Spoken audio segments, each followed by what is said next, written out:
Does raw human emotion dictate your financial decisions? I like to shop. I love shopping so much. Or are we rational calculators of our own self-interest? If you believe that, you can believe that pigs will fly. It's a bitter scientific debate that has real-world consequences. Let's talk about the speed with which we are watching this market deteriorate. The crash of 2008 nearly collapses the global economy. $1 trillion in mortgage investments have gone bad. The crash really matters. It is unexplained by the discipline of economics. That's just an insult, a pointless insult. A set of amazing experiments reveals it was no surprise. It was driven by psychology. Experiments show our behavior is bizarre when it comes to money. It's an almost irresistible force. But not everyone agrees. The observation that people feel emotions means nothing. Stop in the opening, I won't pay over that. What happens when two powerful forces collide? Emotion still drives the markets. Mind over money. Right now on Nova.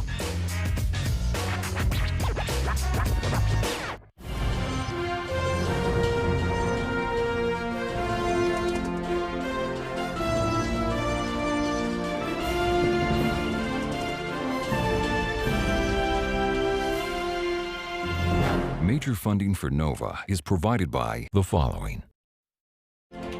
ExxonMobil, taking on the world's toughest energy challenges. And T. Rowe Price is proud to sponsor Mind Over Money because understanding the connections of a complex global economy is important to us all. T. Rowe Price. Invest with confidence. And by David H. Koch.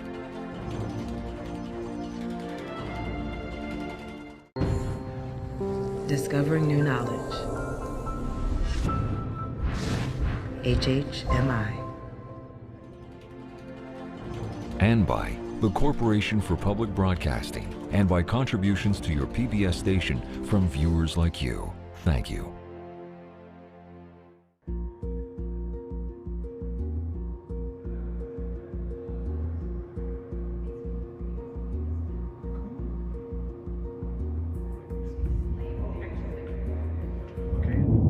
Okay, who's ready? It's an unusual experiment that challenges all our ideas about money. Who wants to bid? An auction of a $20 bill. $1. Do I hear $2? Who's got $2? Do I hear 3? 3 in the back. How about 4? How about 5? Anyone 5? 5. 6. The rules are 7? simple. 7. The highest bidder 8 will get the $20 bill. 10. 11. 11. 12. But there's a catch. The second highest bidder receives nothing, but pays the amount of the losing bid. Do I hear 20? $20. Fair deal. Amazingly, two participants bid way above the face value. 26. 27. 27 going once. 28. 28. How about 29? 28 going once. So why would anyone pay more than $20 for a $20 bill? $20 sold for $28 What a to this deal. gentleman. A group of scientists called behavioral economists think they have the answer. Just popped, and now he starts again. They believe that when it comes to making decisions about money, the human mind often behaves irrationally. We see a variety of ways in which people depart from rationality. People are not using the information they say they should be using, and instead they're using other information that they told us one would be crazy to use. The notion that people can behave irrationally when it comes to money may not seem like a radical idea, but it challenges the dominant economic philosophy that has shaped policy in business and government for the last 5 decades. The intellectual heart of this philosophy is here at the University of Chicago. This campus has given rise to more Nobel Prize winners in economics than any other institution in the world. Nearly all of them share a common assumption, that when it comes to money, people are highly rational. One of the great champions of this view is Gary Becker. The most powerful theory we have, and I think it's the most powerful theory in the social science, is economics as a theory of rational behavior at individual level, and that's a theory we rely on. So what is economics? University of Chicago professor John Cochrane is another leading proponent of this rational model of economics. And how do we do it? We start by thinking about people and by thinking about how people behave. People's behavior.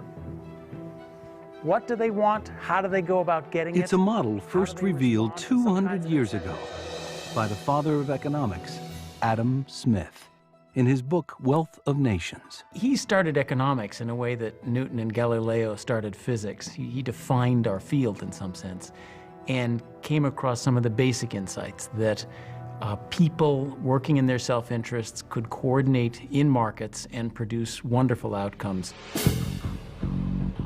So what did Adam Smith mean by rational and self-interested behavior? Take an average person in today's world. He's constantly calculating ways to increase his wealth. Adam Smith basically said people are rational and selfish even, so a very narrow form of rationality. Before he makes a purchase, he works out exactly what things are worth to him, be it a cab ride or buying stocks. His goal is never to pay a cent more than he must. And while he has emotions, they never sway him from his own financial self-interest. For Smith, individuals behaving rationally are an invisible hand that keeps the whole economy stable. He put it all together. He ended up with results that are very modern. I mean, economists over the years have, modified it a bit. But Adam Smith really had the basic insight. We put those behaviors together in markets. 2 centuries later, economics has evolved into a rigorous discipline. Having understood behavior, having thought about the markets where people interact with each other, we understand the predictions of that model for the facts. And Smith's insights into how rational people make financial decisions are now expressed in precise mathematical equations.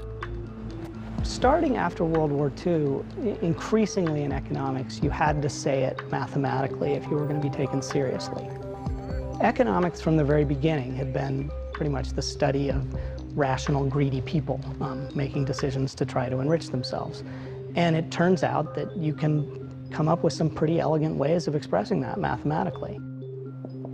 Today, these mathematical models are the main tools used by economists to shape policies that affect us all, from the interest rates set by the government and the level of taxes, to how much we can borrow from banks. Behavioral critics of these models believe they take Adam Smith's insights to an extreme. They represent people as doing immense calculations with immense databases. The main model of consumer behavior assumes that we never buy anything until we've calculated the impact on, for example, our retirement fund. And we're so good at math, we use interest rates to compute our pleasure over time after buying something. What are you talking about? What interest rate do I have in my head? That's the kind of thing that the models require that everyone is consistent about.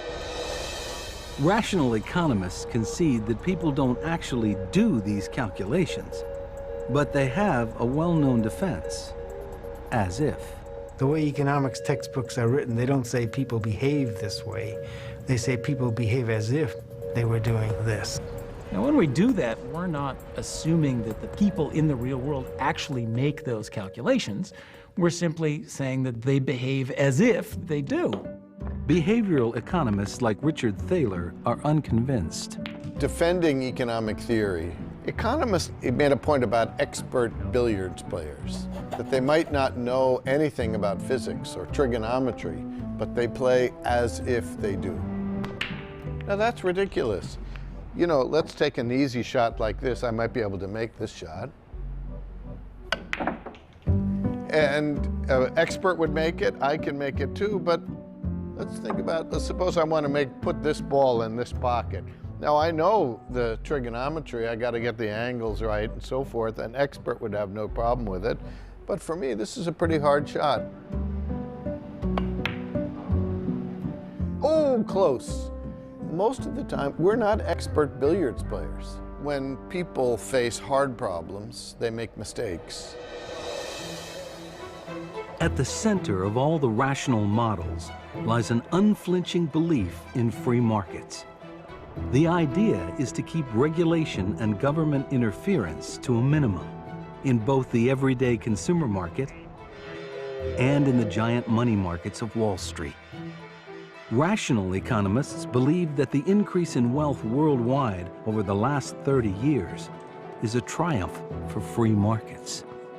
It lifted maybe 1 billion people out of real poverty, and I mean real poverty. They had $1 a day or $2 a day. That's real poverty.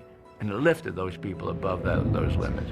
What in the world is happening on Wall Street? Then comes the crash of 2008. Veteran traders say they've never seen anything The like stock market drops over 40%. The Dow traders are standing there watching in amazement, and I don't blame them. Traders here working the phone say a lot of their customers are freaked out, waiting to see how low the Dow. And apparently, irrational financial behavior becomes the order of the day. Let's talk about the speed with which we are watching this market deteriorate. $14 trillion of wealth invested by Americans is destroyed. This has truly been a manic Monday on Wall Street. Fear grips the markets. The stock market suffered one of its worst days in years. And financial experts are forced to imagine the once impossible. We haven't seen anything like this since the Great The Depression. global economy coming to a halt. I shudder to think of it. If all of that stopped, the consequences are beyond imagination.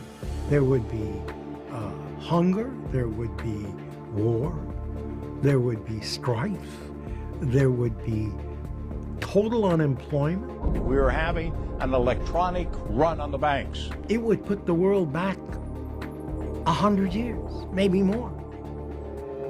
The chaos seems to undermine decades of economic thinking. Economists as a whole didn't see it coming. So that's a black mark on economics, and it's not a very good mark for markets. This market took 5 years to go higher. It's now down 40%. This was one. With the crash, the rift in economics widens between the rationalists and the behavioralists. We are talking about financial Armageddon. The crash really matters because much of the behavior that led up to the crash is unexplained by the discipline of economics. I'm sorry, it's just an empty argument. That's just an insult, a pointless insult. Well, I don't see this as a failure of economics, but we need a whipping boy. And economists have always kind of been whipping boys, so they're used to it. It's fine. Had an 8-day losing streak in the Dow. So which side is right? Are we rational about money? Or do our emotions and psychology play a much bigger role than previously realized? Okay, everyone, we're going to start off with a game. Take the auction of the $20 bill that sold for $28. $1. $1. How about two? Two. In the rational model, a person should never pay $28 for a $20 bill. 5 in the back. How about 6? 6. Paying more than something is worth cannot be in anyone's best financial interest. 9. The auction is a key experiment for behavioral economists. 12. It's designed to be a trap, and it's a trap that if you don't think more than a couple steps ahead, you fall into. 11. 12. It's the emotional desire to win that drives bids up. 14. 15. Do I hear 20? And the fear of being the loser that drives them even higher. 23. 24. 25. And now it's a game of chicken. 27. 27 go once. 28. 28. $20 sold for $28 What a to this deal. gentleman.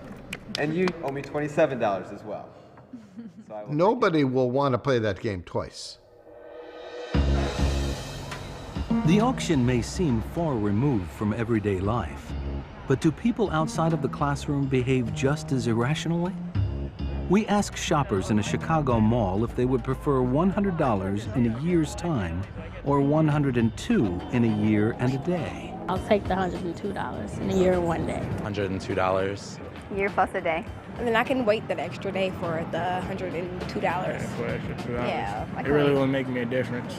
I would do the 102 a year and a day from today. They all made the rational decision What's 1 day after a whole year of waiting?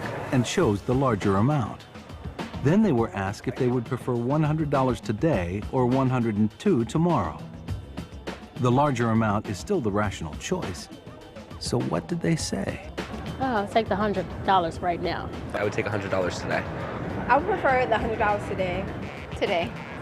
I'm taking $100 today. The desire for a quick reward $100 today trumps their rational self-interest. There's something called present bias, that if we have the option of something right now, it's very tempting to go for it. According to behavioral economists, this bias may explain why we save less than we should. And there are other psychological forces that impact our decisions. Bottle of wine about in the survey is... In this experiment, students are asked to bid for a bottle of wine. Rational economics suggests they will carefully calculate what it's worth to them. But before the bidding begins, they're asked to write the last 2 digits of their Social Security number on their bid sheet. Astonishingly, the people who bid the highest for the wine were those who had the highest Social Security numbers. Unwittingly, they've been influenced by a completely irrelevant number. It is a great illustration of anchoring. People are anchored on some number they were given, even when they constructed it at random, like the last 2 digits of their Social Security number. It's an almost irresistible force. Do experiments like these expose flaws in the assumptions underlying rational economics? They're dealing with people in the lab. Economists are dealing with people in the real world, and there's a difference between the lab and the real world. These experiments are very interesting, and I find them interesting too.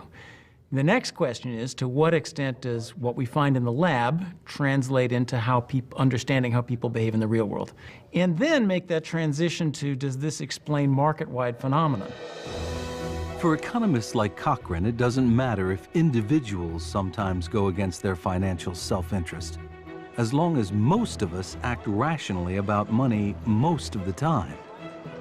Nowhere is that idea more important than here, the New York Stock Exchange, where traders buy and sell corporate stocks. Their decisions move prices up and down, creating wealth for some investors and financial loss for others. Richard Rosenblatt's been trading here for 30 years. All right, hang in there. I'll see you later. Thanks, Rich. Take care. When I started, our technology was electric lights and telephones, and that was pretty much it. And yet, it's still the same job. Try to anticipate where the stock is going to move over the next few seconds or minutes and judge your trading decisions accordingly. And if I'm right, and I buy a stock in anticipation of other people deciding that this stock is underpriced, then I will realize a profit. Now, the stock exchange is one small cog in a vast global machine that's the financial markets. Technology means trading can take place anywhere. Trading up $2 on earnings. We got 50 to buy. At Knight Trading, one of the biggest private dealing floors in the world, traders buy and sell everything, from stocks and currencies to commodities like oil and gold. You know what? I had stuff in the opening. I won't pay over that. $8 through the upside on 8. Sell. And just as Adam Smith suggested, traders here compete fiercely to make as much money as possible for their clients and themselves. You want to win, and it's the competitive nature of all of us that drives us to push harder and harder each day. You know, as the room gets busier and busier and the noise starts to elevate, if I'm sitting here and I'm not that active, and I see somebody next to me who's busier than I am, it gets me going. That's Joe Hayward's total number he won. Hey, Tommy, the 38,000 guy added 50, so. Why does it matter what happens in places like this? Most of us use financial products like mortgages or mutual funds. The firms that sell us these products take our money and invest it to make more money in the financial markets.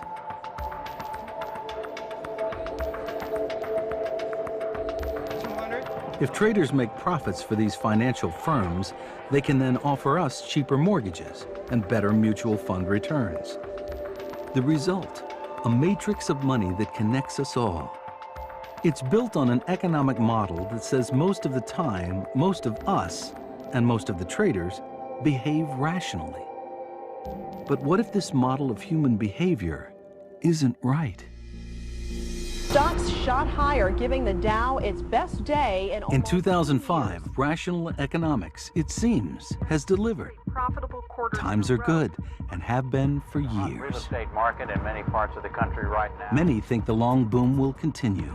Earnings jumped almost 8-fold. Our economic horizon is as bright as it's been in a long time. For those in the housing business, these are gold rush days. Economist Robert Shiller is unconvinced.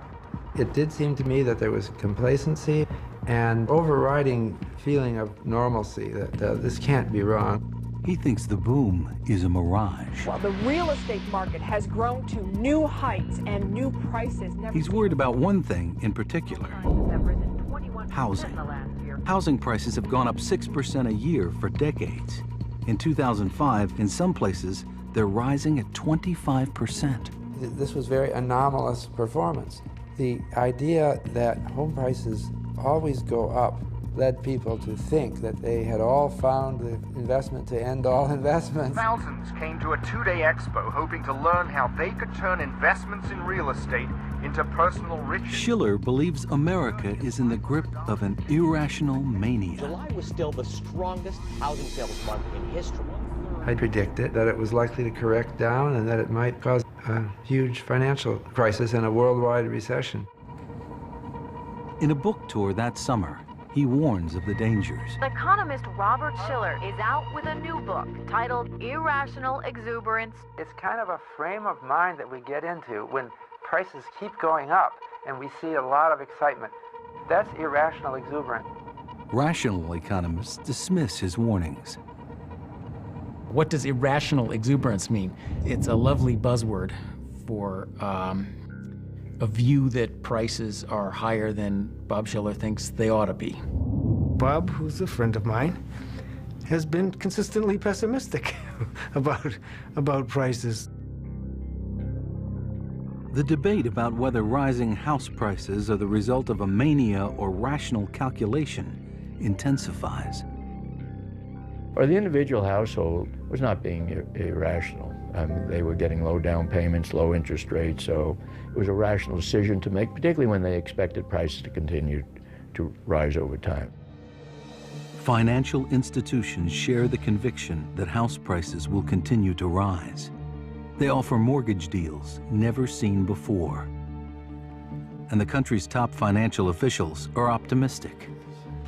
The U.S. economy has weathered such episodes before without experiencing significant declines in the national average level of home prices. House prices have risen by nearly 25% over the past 2 years. At a national level, these price increases largely reflect strong economic fundamentals. This confidence isn't just a shared hunch. It's based on the widely accepted models of rational economics.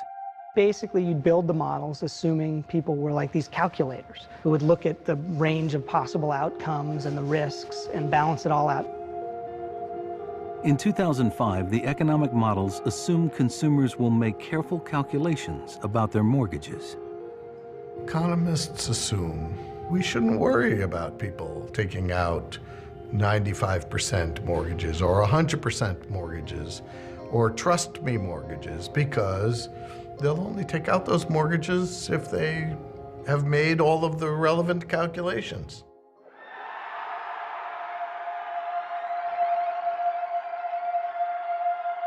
Instead, as housing prices soar, many consumers take out mortgages they cannot afford and assume debt based on the rising value of their homes. So why might so many people be willing to take on so much risk? At Stanford University, researchers stumble on a possible answer. Their research at first has nothing to do with money. It isn't even being conducted by economists.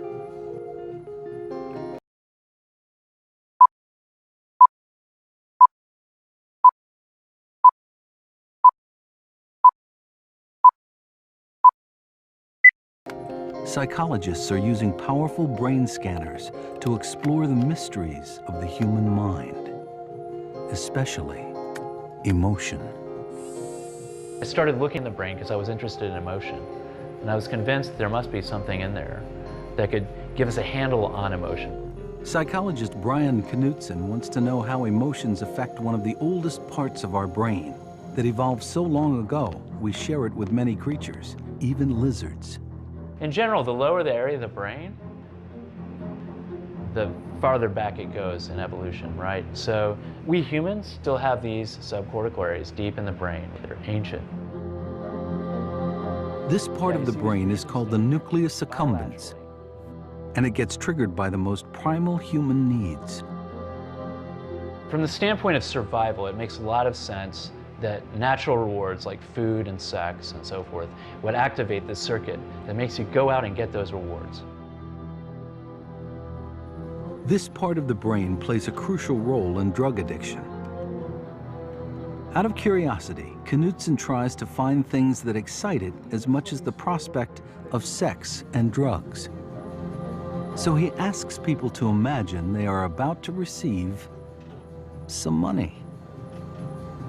Once we started using money, we found very reliable activation in these emotional circuits. This suggests that it's not just sex, it's not just drugs, it's not just food that activates these circuits. Money also activates these circuits, and it does so very powerfully. Could the fact that an ancient part of our brain gets excited by money explain some of the frenzied behavior by financial traders and consumers during the housing boom?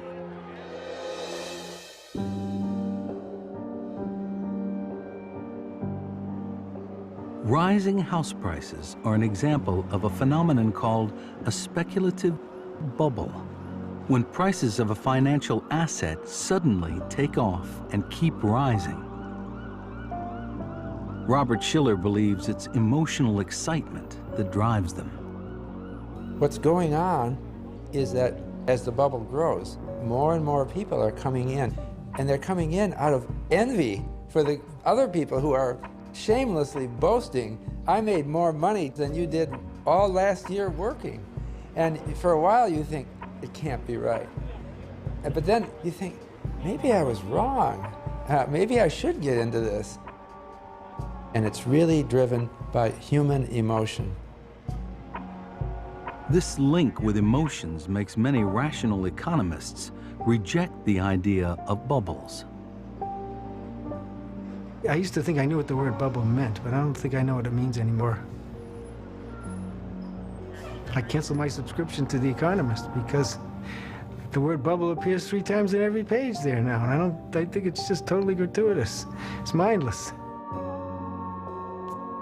Bubbles sound innocuous, but financial journalist Justin Fox has studied their history and discovered what happens when they burst. The first financial bubble involves something highly unlikely. In the 1630s in the Netherlands, people were buying and selling tulip bulbs. Complete mass insanity in Holland for a couple of years there, where hundreds of people, artisans, would leave their workshops and set up business as florists, they call themselves. Even for the most part, what they really were tulip bulb traders. And it was a real financial market. The price of tulips in Holland rose to such a level that the value of one tulip bulb would sometimes be the same as that of an entire house. Over a 3-year period, the price of tulip bulbs rose and then began to soar. By some accounts, almost half the money in the Dutch economy was caught up in trades involving tulips. To a lot of historians, this is really the first example of a financial bubble, even though it was basically tulips. People were buying them not primarily because they liked tulips, but they were buying them because they thought that the price was going up and they could resell them to someone else at a higher price. On February 5th, 1637, the most expensive bulb in Holland failed to sell, and tulip investors panicked. Then it burst, because prices start falling, and then they're falling more, and then you start thinking, You know, I remember it. I doubted that tulips could possibly be worth so much. Maybe I better get out fast. And then everyone starts dumping, and then it just drops. As the prices plunged, leading citizens found themselves bankrupt. Some historians estimate it took a generation for the Dutch economy to recover. There have been many bubbles and crashes since, but the most famous happened closer to home.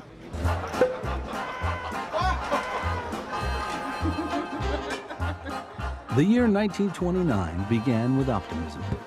Stock prices had been rising for 8 years, and in '29, they were soaring. The 1920s was a great decade economically. The economy was booming, industry was booming, and toward the latter part of the decade, financial markets just sort of went from reflecting that boom to kind of creating it. It was just boom times all over. By the late 1920s, there was just this feeling, new era. Observers described feverish emotions as thousands of investors paid ever higher prices for stocks. In the so-called roaring 20s, the stock market went through an enormous bubble.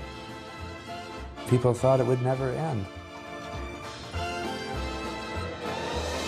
But then, on October 29th, prices suddenly dropped, and the mood turned to one of panic and fear.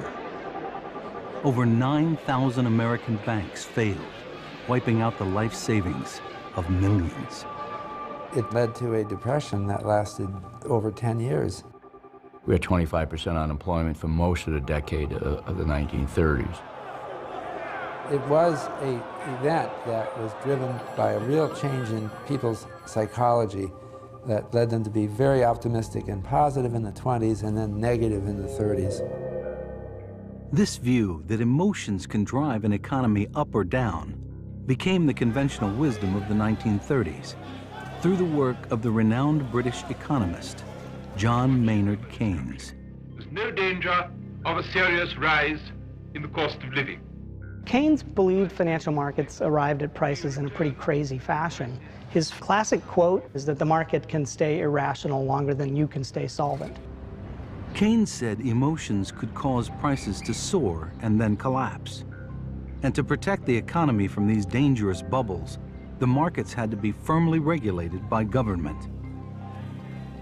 Keynes, though, could never explain exactly what the mechanism was. Keynes never got past the fuzzy stage, and it didn't lead him to a precise mathematical model. And that's why, ultimately, Keynes was rejected by the profession.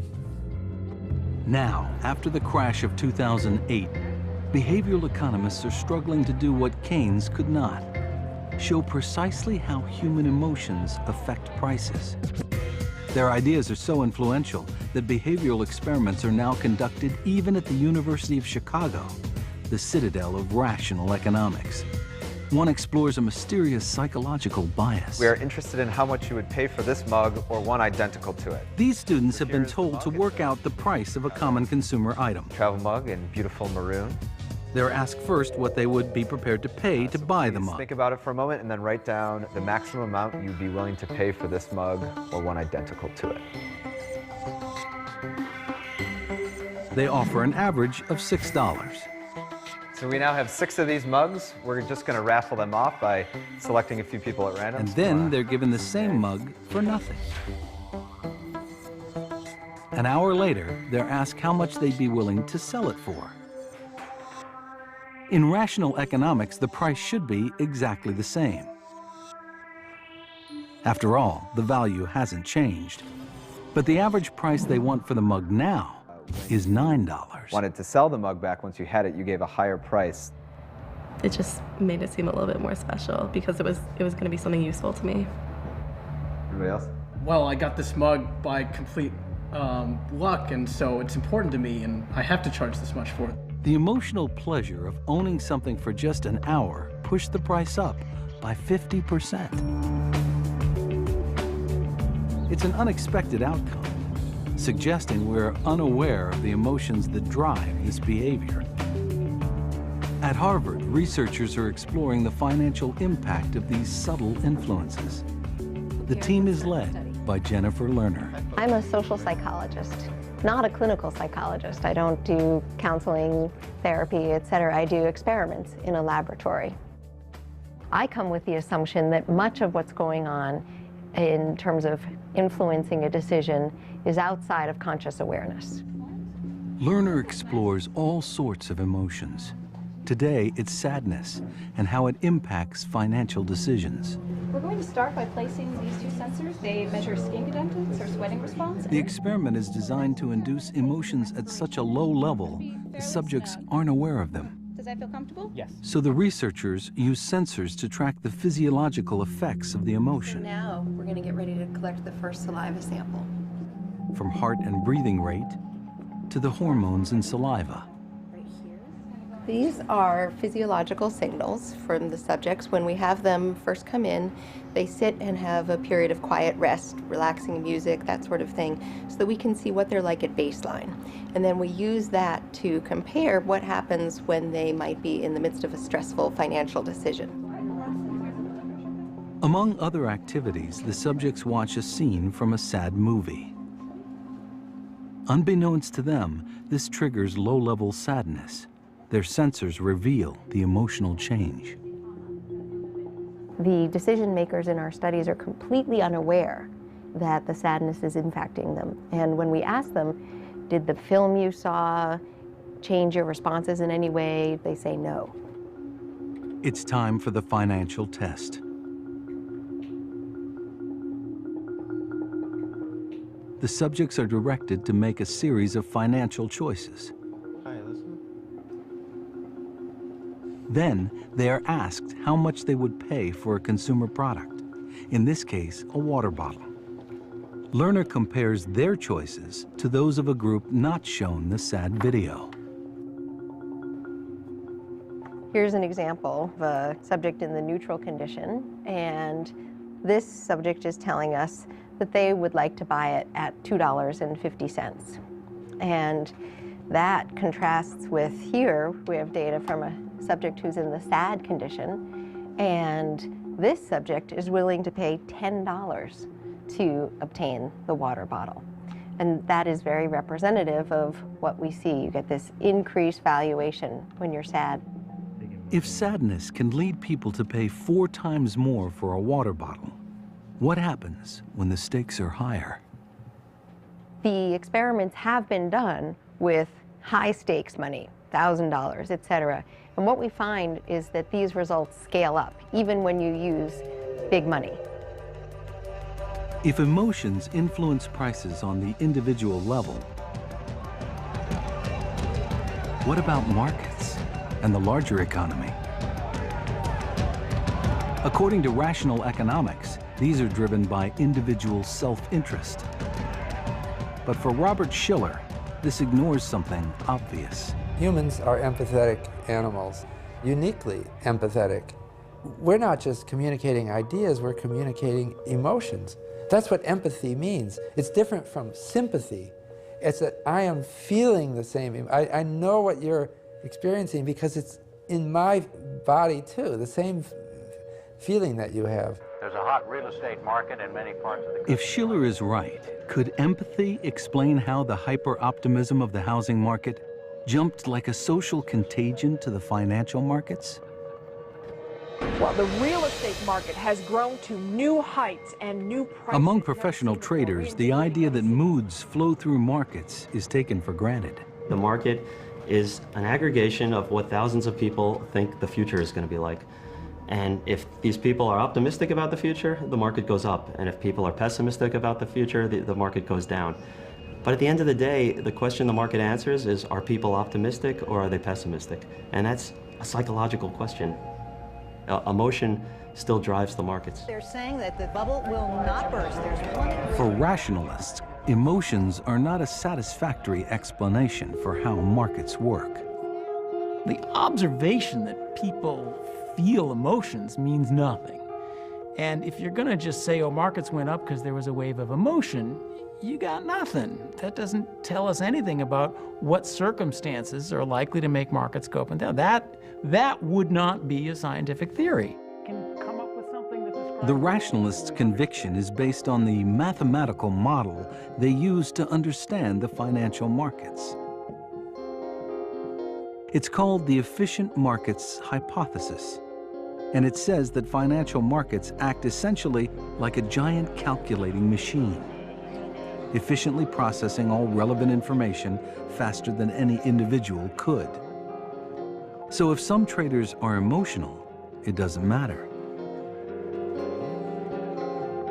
Efficient markets can exist side by side with irrational behavior as long as you have enough rational people to bring prices in line. In the efficient markets model, the financial markets themselves are rational, and prices at any moment in time cannot be wrong. It was a model invented by Eugene Fama. It's a pretty good model. And for almost every practical use you would put that model to, it works pretty well. It created a big fuss, and the fuss persists to this day.